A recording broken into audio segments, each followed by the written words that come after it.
नमस्ते my dear students. हमारा प्यारा channel all India career institute पर आप लोगों का फिर से स्वागत है। बच्चों, हम लोग द यूनिट ऑफ लाइफ का आज 13th लेक्चर करने जा रहे हैं। इससे पहले 12 लेक्चर हो चुका है द यूनिट ऑफ लाइफ का। लास्ट लेक्चर में हम लोगों ने structure of structure of cell wall का हमने डिस्कशन किया था। तो बस स्ट्रक्चर, लेकिन हम लोग आज जो 13th लेक्चर लेके आए हैं बच्चों, इसमें भी सेल वॉल से ही रिलेटेड बात है, कोई अलग बात नहीं है। तो कुछ पार्ट छूट गया था जो कि हम ये आज लेके आए हैं। बच्चों, इस लेक्चर में हम लोग प्लाज्मोडेस्माटा के बारे में पढ़ेंगे, जैसे कि स्लाइड में आप देख भी रहे हैं। बच्चों, प्लाज्मोडेस्माटा भी एक तरह का सेल वॉल का ही पार्ट है। इसी वजह से ये 12th लेक्चर से ही रिलेटेड आज का 13th लेक्चर है। तो बच्चों, ये बहुत इंपॉर्टेंट टर्म है, इसको समझना चाहिए हम लोगों को। तो चलिए चलते हैं, समझते हैं हम लोग। तो क्या है बच्चों प्लाज्मोडेस्माटा? सॉरी बच्चों, लड़खड़ा गया मैं। प्लाज्मोडेस्माटा, देखिए बच्चों, ये प्लाज्मोडेस्माटा का सिंगुलर फॉर्म होता है प्लाज्मोडेस्मा। Plasmodesmata is a plural form, Plasmodesma is a singular form। देखिए बच्चों, प्लाज्मोडेस्माटा या प्लाज्मोडेस्मा एक तरह का साइटोप्लाज्मिक ब्रिज है। हम लोग जैसे कि जानते हैं ब्रिज क्या होता है, जो किसी भी दो चीज़ को कनेक्ट करने में काम करता है, उसी को ना ब्रिज बोलते हैं। दो रोड को, या फिर दो समुंदर को, या दो नदी को, या दो गांव को एक दूसरे से कनेक्ट करता है, उसी को हम ब्रिज बोलते हैं। उसी तरह प्लाज्मोडेस्माटा भी एक तरह का क्या है, साइटोप्लाज्मिक ब्रिज है जो दो साइटोप्लाज्म को आपस में कनेक्ट करता है। एक सेल है और दूसरा सेल है, एक सेल में भी साइटोप्लाज्म, दूसरे सेल में भी साइटोप्लाज्म। इस सेल के साइटोप्लाज्म का दूसरे सेल के साइटोप्लाज्म से अगर कनेक्ट करेगा जो भी चीज़, उसी को हम प्लाज्मोडेस्माटा या प्लाज्मोडेस्मा कहते हैं। बच्चों, प्लाज्मोडेस्माटा प्लांट में ही सिर्फ होता है, एनिमल में नहीं होता है, एनिमल में एब्सेंट होता है। ठीक है, तो फिर एनिमल के सेल में साइटोप्लाज्मिक ब्रिज का काम कौन करेगा, कौन एक दूसरे से कनेक्ट करेगा? तो वहाँ पे प्लाज्मोडेस्माटा के ही जगह पर दूसरा कुछ होता है जिसको हम बोलते हैं गैप जंक्शन। बच्चों, वहाँ पे जंक्शन 3-4 तरह का होता है। वहाँ पे जब हम लोग एनिमल टिश्यू पढ़ेंगे, वहाँ पे हम लोग अच्छे से ये जंक्शंस के बारे में पढ़ेंगे। तो बस अभी यहाँ ये जानिए कि सिर्फ और सिर्फ प्लांट सेल में ही प्लाज्मोडेस्माटा होता है जो ब्रिज के तरह काम करता है, साइटोप्लाज्मिक ब्रिज। लेकिन ये एनिमल में नहीं होता है, तो एनिमल में इसके जगह गैप जंक्शन होता है जो प्लाज्मोडेस्माटा की तरह काम करता है। इसी वजह से यहाँ पे मैंने लिखा है बच्चों, interconnect cytoplasm of two adjacent cell. Adjacent मतलब बगल वाला, दो बगल वाले सेल के साइटोप्लाज्म को कनेक्ट करेगा। तो जो भी कनेक्ट करेगा उसी को हम प्लाज्मोडेस्माटा बोलते हैं, जो प्लांट सेल में होता है और एनिमल सेल में नहीं होता है। क्लियर बच्चों? इसीलिए मैंने यहाँ पे भी लिख दिया है, in animals gap junction is equivalent structure of plasmodesmata. यानी प्लाज्मोडेस्माटा के ही तरह स्ट्रक्चर कहाँ होता है, एनिमल में होता है। और कौन होता है, गैप जंक्शन होता है। ठीक है बच्चों, देखिए बच्चों, ये दो टर्म है, एक सिम्प्लास्ट और दूसरा एपोप्लास्ट।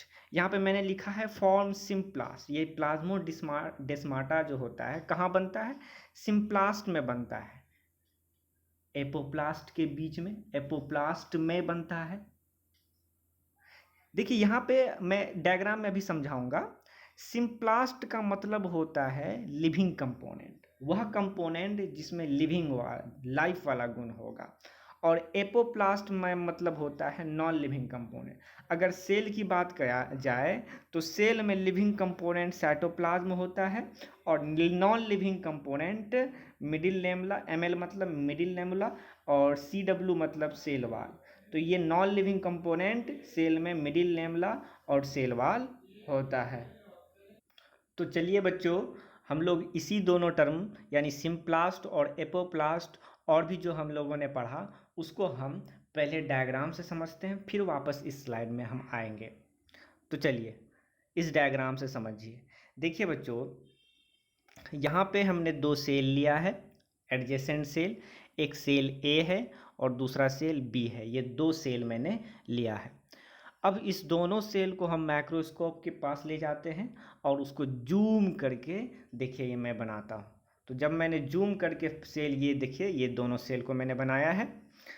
देखिए बच्चों, जब ये दोनों सेल को बनाया है तो खूब बनाया नहीं है, बल्कि जूम करके जब मैंने माइक्रोस्कोप में देखा तो बिल्कुल ऐसा ही स्ट्रक्चर हमको दिखा।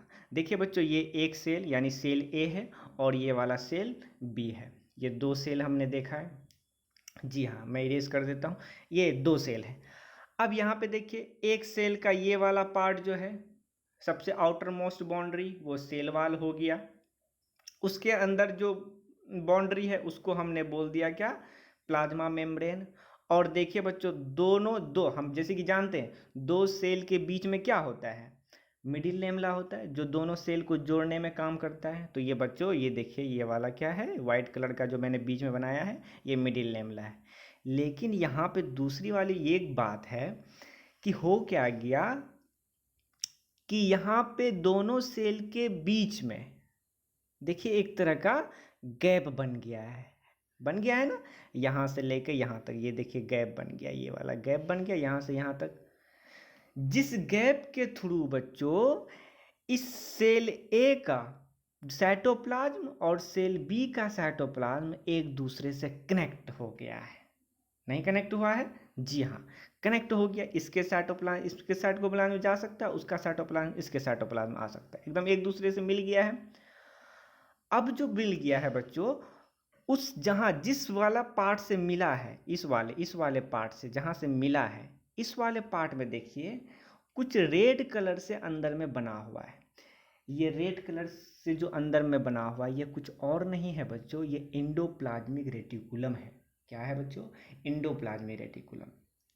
यही इंडोप्लाज्मिक रेटिकुलम जो कि इस बैरियर में, जो कि जिसके वजह से, जिस बैरियर के वजह से, बैरियर नहीं, जिस ब्रिज के वजह से, एक तरह का ब्रिज बना है, जिस ब्रिज के वजह से एक सेल दूसरे सेल से जुड़ा है, उस ब्रिज के अंदर में ही ये इंडोप्लाज्मिक रेटिकुलम है।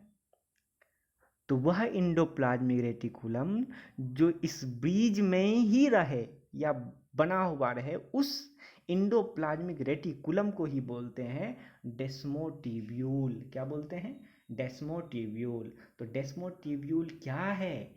एक तरह का इंडोप्लाज्मिक रेटिकुलम है जो कहाँ रहता है? बोलिए बच्चों, ब्रिज में रहता है। वह ब्रिज जो कि एक सेल को दूसरे सेल से कनेक्ट करता है, और उसी ब्रिज को, ये जो ब्रिज है, इस पूरे ब्रिज को हम इंडोप्लाज्मिक रेटिकुलम प्लस इस ब्रिज, ये सब को मिलाकर हम क्या बोल देंगे? प्लाज्मोडेस्माटा। क्या बोलेंगे? प्लाज्मोडेस्माटा। क्लियर हुआ बच्चों? प्लाज्मोडेस्माटा। अच्छा, ये जो एंडोप्लाज्मिक रेटिकुलम है जिसको डेस्मोटिब्यूल बोले हैं, वो किस तरह का एंडोप्लाज्मिक रेटिकुलम होगा? क्योंकि हम आगे पढ़ेंगे तो एंडोप्लाज्मिक रेटिकुलम दो तरह का होता है, एक स्मूथ एंडोप्लाज्मिक रेटिकुलम, एक होता है rough endoplasmic reticulum. Smooth endoplasmic reticulum को हमने डिनोट किया है SER से, और रफ एंडोप्लाज्मिक रेटिकुलम को डिनोट किया है RER से। तो यहाँ पे तो दो तरह का होता है। तो यहाँ डेस्मोटिब्यूल में जो एंडोप्लाज्मिक रेटिकुलम होता है, वहाँ पे कौन सा एंडोप्लाज्मिक रेटिकुलम होगा? तो कहा जाता है बच्चों, ये कोई भी एंडोप्लाज्मिक रेटिकुलम हो सकता है। यानी स्मूथ वाला एंडोप्लाज्मिक रेटिकुलम भी हो सकता है, रफ एंडोप्लाज्मिक रेटिकुलम भी हो सकता है। तो उम्मीद करते हैं बच्चों आप लोग प्लाज्मोडेस्माटा के बारे में पूरे अच्छे से समझ गए होंगे। अब यहाँ पे देखिए बच्चों, जैसे कि हम लोग जानते हैं कि सेल वॉल और मिडिल लेमला ये दोनों नॉन लिविंग कंपोनेंट है। क्लियर? ठीक है। और इसमें प्लाज्मा मेम्ब्रेन और साइटोप्लाज्म एक तरह का लिविंग कंपोनेंट है, जैसे कि साइटोप्लाज्म है ना। तो जो जो नॉन लिविंग कंपोनेंट होता है उसी को हम लोग बोलते हैं एपोप्लास्ट। जैसे कि मैं यहाँ पे लिखा हूँ, देखिए एपोप्लास्ट। एपोप्लास्ट मतलब डेड या नॉन लिविंग कंपोनेंट, जिसके अंदर क्या आ गया बच्चों, मिडिल लेमला और सेल वाल। और सिम्प्लास्ट मतलब होता है लिविंग कंपोनेंट, है ना। और लिविंग कंपोनेंट में कौन आएगा बच्चों, साइटोप्लाज्म, है ना। क्लियर हो गया। अब हम लोग यहाँ पे आते हैं, इसी वजह से मैंने यहाँ पे लिखा है बच्चों, क्या लिखा है कि सिम्प्लास्ट विद इन एपोप्लास्ट, यानी ये जो सिम्प्लास्ट होता है एपोप्लास्ट में रहता है। कैसे बताया, ये जो सिम्प्लास्ट, तो सिम्प्लास्ट कौन हो गया, ये वाला पार्ट, अंदर वाला पार्ट। सिम्प्लास्ट कौन हो गया, ये अंदर वाला पार्ट जो साइटोप्लाज्म है। और एपोप्लास्ट कौन हो गया, ये ऊपर वाला पार्ट। यानी कि जो डेड है उसके अंदर ना है जो लिविंग वाला कंपोनेंट, इसी वजह से कहा जाता है एपोप्लास्ट में होता है कौन, सिम्प्लास्ट। क्लियर हो गया बच्चों, ठीक है। अब हम लोग यहाँ पे आते हैं, तो हम लोग उम्मीद करते हैं सिम्प्लास्ट और एपोप्लास्ट समझ गए होंगे। और कहा जाता है प्लाज्मोडेस्माटा में क्या होता है, क्या कंटेंट्स होता है, डेस्मोट्यूब्यूल। प्लाज्मोडेस्माटा जो कि एक तरह का ब्रिज है ना, जो सेल को, एक सेल को दूसरे सेल के ये साइटोप्लाज्म को जोड़ता है, उसी ब्रिज में ही ना पाया जाता है क्या, डेस्मोट्यूब्यूल। डेस्मोट्यूब्यूल एक तरह का एंडोप्लाज्मिक रेटिकुलम, तो इसीलिए कहा जाता है प्लाज्मोडेस्माटा में क्या होता है, डेस्मोट्यूब्यूल। तो ये डिफरेंस समझिएगा बच्चों कि प्लाज्मोडेस्माटा क्या होता है और डेस्मोट्यूब्यूल क्या होता है। तो प्लाज्मोडेस्माटा के अंदर होता है कौन, डेस्मोट्यूब्यूल। और डेस्मोट्यूब्यूल एक तरह का एंडोप्लाज्मिक रेटिकुलम है, और वह एंडोप्लाज्मिक रेटिकुलम कोई भी हो सकता है, स्मूथ वाला भी हो सकता है, रफ वाला भी हो सकता है, ठीक है। और बोलता है लाइंड बाय प्लाज्मा मेम्ब्रेन, यानी कि प्लाज्मोडेस्माटा किसके द्वारा लाइंड होता है, तो प्लाज्मा मेम्ब्रेन। डायग्राम में देखिए, ये देखिए, यही ना है बच्चों, यही ना है प्लाज्मोडेस्माटा। तो प्लाज्मोडेस्माटा के देखिए तो किसके द्वारा लाइन है, ये देखिए, ये कौन है, ये वाला लाइन और ये वाला, यही दोनों लाइन के द्वारा घिरा हुआ है ना प्लाज्मोडेस्माटा। तो ये लाइन कौन है, ये वाला लाइन और ये वाला लाइन कौन है, प्लाज्मा मेम्ब्रेन ही है ना। तो इसीलिए कहा जाता है कि प्लाज्मोडेस्माटा किसके द्वारा लाइंड होता है, प्लाज्मा मेम्ब्रेन के द्वारा। क्लियर हुआ। अब देखिए दूसरे लाइन में, लास्ट लाइन में क्या कहता है, cell wall and middle lamella are traverse by plasmodesmata. Cell wall और मिडिल लेमला ये ट्रेवर्स मिडिल प्लाज्मोडेस्माटा के द्वारा गुजरता है। जैसे डायग्राम में देखिए, अरे यहाँ पे देखिए, यहाँ पे सेल वाल ही था और मिडिल लेमला यहाँ पे था, यहाँ भी सेल वाल था और मिडिल लेमला था यहाँ पे।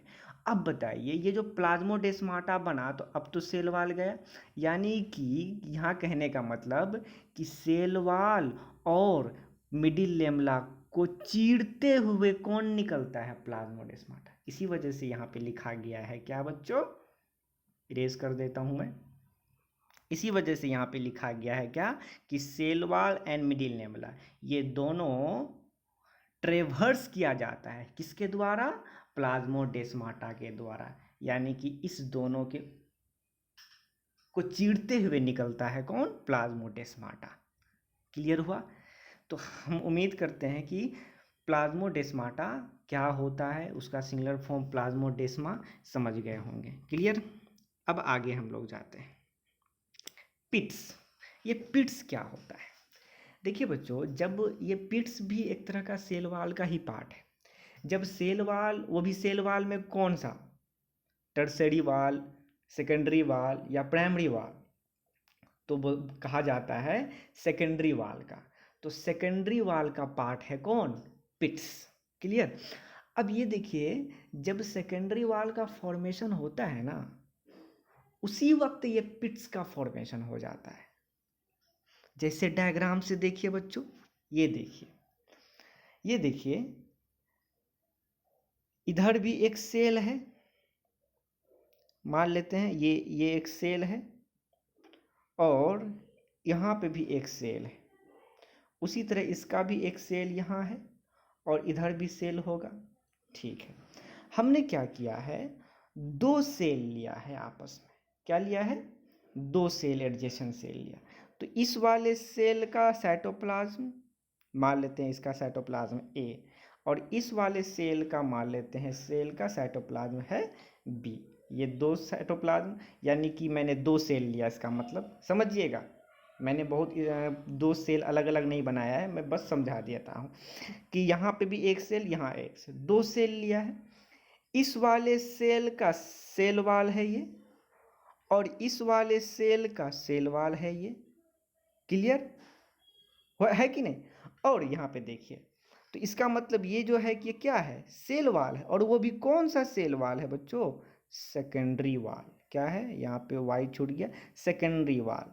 और सेकेंडरी वाल के जस्ट बाद क्या होता है, उसके ऊपर में प्राइमरी वाल होता है, और प्राइमरी वाल के बाद क्या होता है, मिडिल लेवल। उसी तरह इस सेल की बात किया जाए तो ये क्या है, ये एक तरह का सेकेंडरी वाल है, ये भी सेकेंडरी वाल है, जी हाँ, और ये सेकेंडरी वाल है।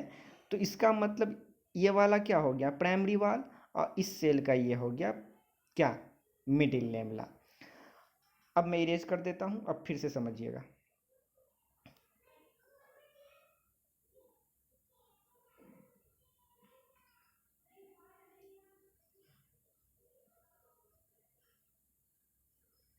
ठीक है बच्चों, अब यहाँ पे देखिए, तो ये दो, इसका मतलब मैंने दो सेल को लिया, दोनों सेल को पास पास में रखा गया है।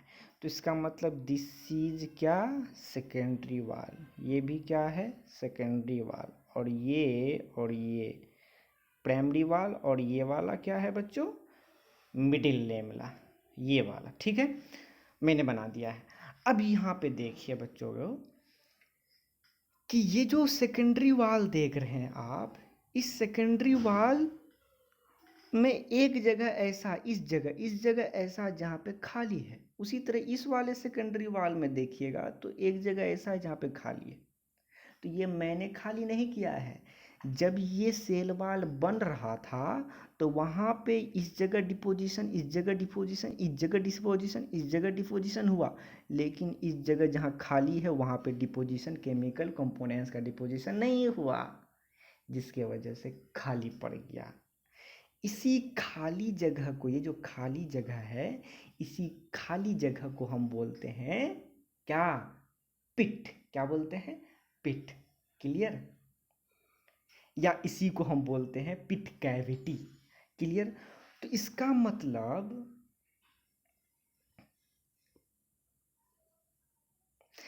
मतलब ये जो पिट कैविटी हुआ, इसका मतलब पिट कैविटी जहाँ होता है वहाँ पे सेल वाल का थिकनेस कम होता है ना।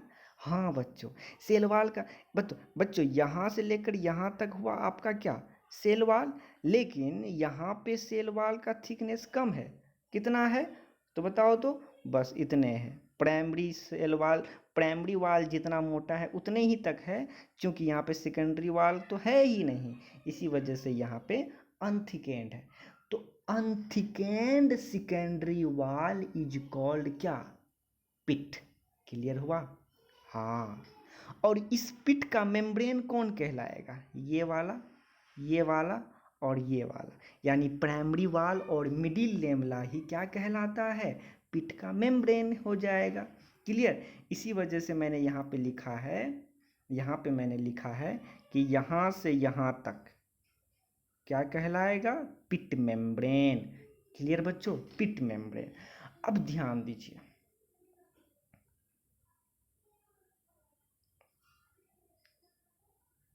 उसी अब इस वाले में आइए, इस वाले में भी ये हो गया अलग सेल, ये हो गया आपका एक अलग सेल, और ये हो गया आपका एक अलग सेल। यहाँ भी साइटोप्लाज्म, यहाँ भी साइटोप्लाज्म। इस वाले सेल का हो गया ये सेल वाल, इस वाले सेल का हो गया ये सेल वाल। क्लियर? अब यहाँ पे देखिएगा बच्चों, ध्यान से देखिएगा, यहाँ पे क्या है, यहाँ पे जो है ये वाला पार्ट, इस जगह डिपोजिशन नहीं हुआ है, लेकिन यहाँ पे एक अजीब तरह से डिपोजिशन नहीं हुआ है। यहाँ पे क्या हुआ है कि कहीं पे थोड़ा थोड़ा डिपोजिशन हुआ है, और कहीं पे बहुत ज़्यादा डिपोजिशन नहीं हुआ है। और यहाँ पे देखिए डिपोजिशन बहुत ज़्यादा नहीं हुआ है, तो इस जगह डिपोजिशन थोड़ा, यानी कि कहीं कैविटी बहुत ज़्यादा है, कहीं कैविटी कम है। तो इसका मतलब यहाँ पर कैविटी क्या है, कैविटी का जो डायमीटर है यूनिफॉर्म है कि नॉन यूनिफॉर्म है। इसका मतलब यहाँ पे कैविटी का diameter, this is the diameter of cavity, pit cavity का डायमीटर नॉन यूनिफॉर्म है।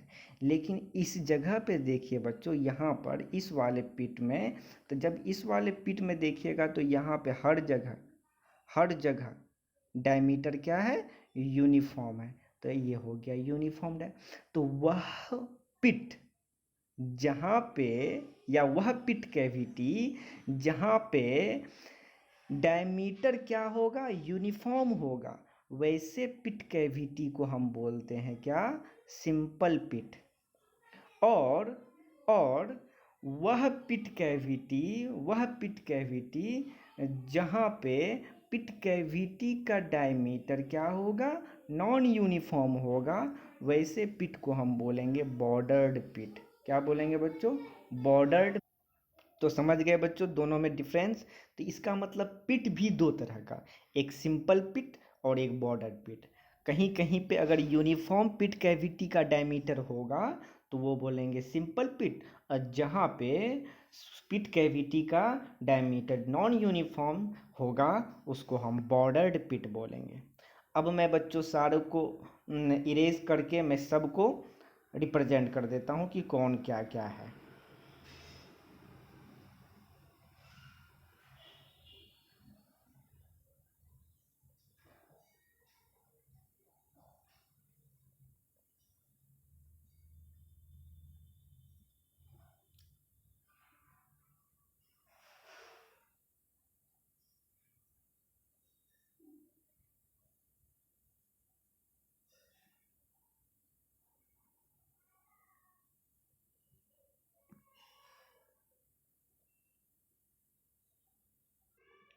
तो चलिए बच्चों मैं सबको मार्क करके दिखा दूं।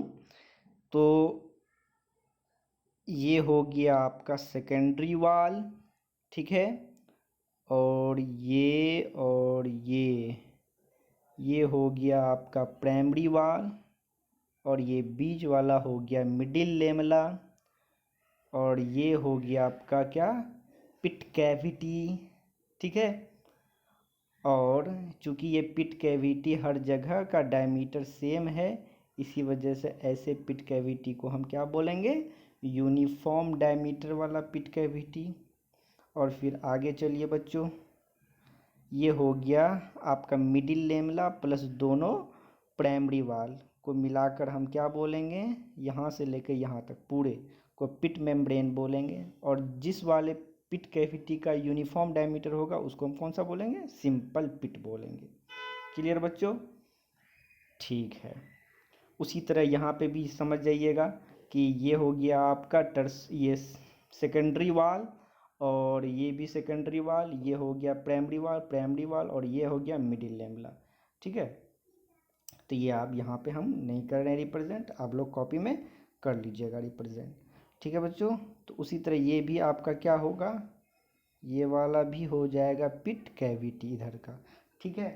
और लेकिन इस पिट कैविटी का डायमीटर नॉन यूनिफॉर्म होगा, इसी वजह से इसको कौन सा पिट बोलेंगे हम लोग, बॉर्डर्ड पिट बोलेंगे। तो इस तरह से हम लोगों ने क्या किया, पिट्स ख़त्म कर लिया। अब हम लोग फिर से वापस आते हैं।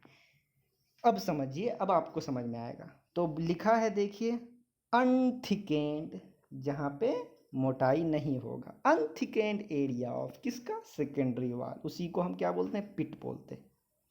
सेकेंडरी वाल इज एब्सेंट, सेकेंडरी वाल वहाँ पे नहीं होगा, कहाँ पे, इन पिट्स में, ठीक है।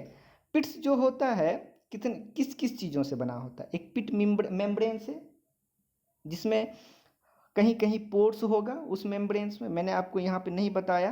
कहा जाता है कि पिट मेम्ब्रेन में भी कहीं कहीं पोर्स होता है। तो देखिए बच्चों मैं पोर्स बना देता हूँ, यहाँ पे पोर्स होता है, ये देखिए ये देखिए ये देखिए ये देखिए, यानी पिट मेम्ब्रेन में भी पोर्स होता है। क्लियर हो गया, ठीक है। अब यहाँ पे ध्यान दीजिएगा बच्चों,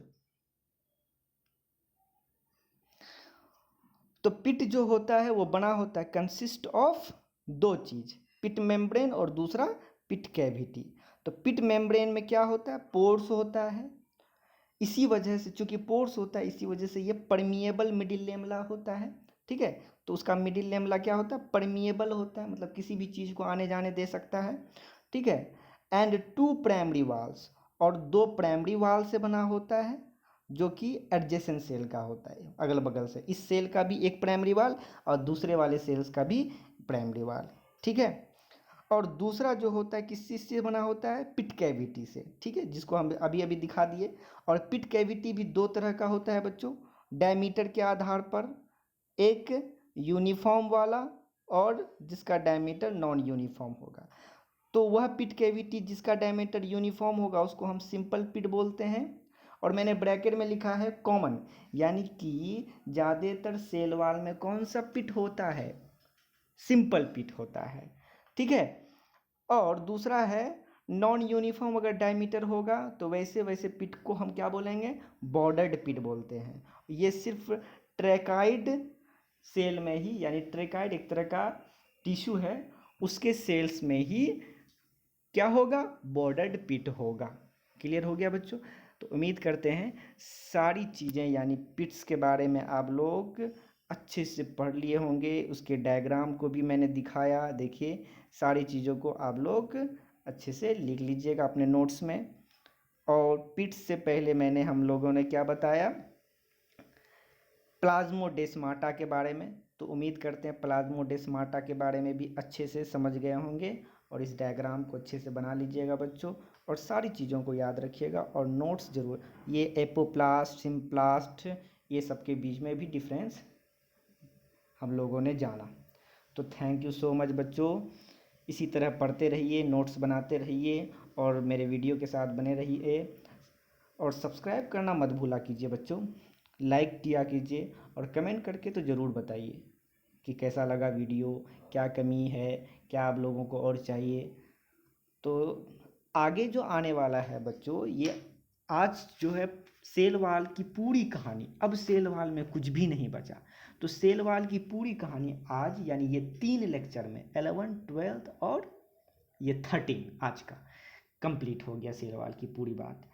अब हम लोग आगे लेके आएंगे दूसरा कंपोनेंट सेल का, कौन कौन, राइबोसोम। कौन सा लेके आएंगे, राइबोसोम। फिर हम लोग माइटोकॉन्ड्रिया पढ़ेंगे।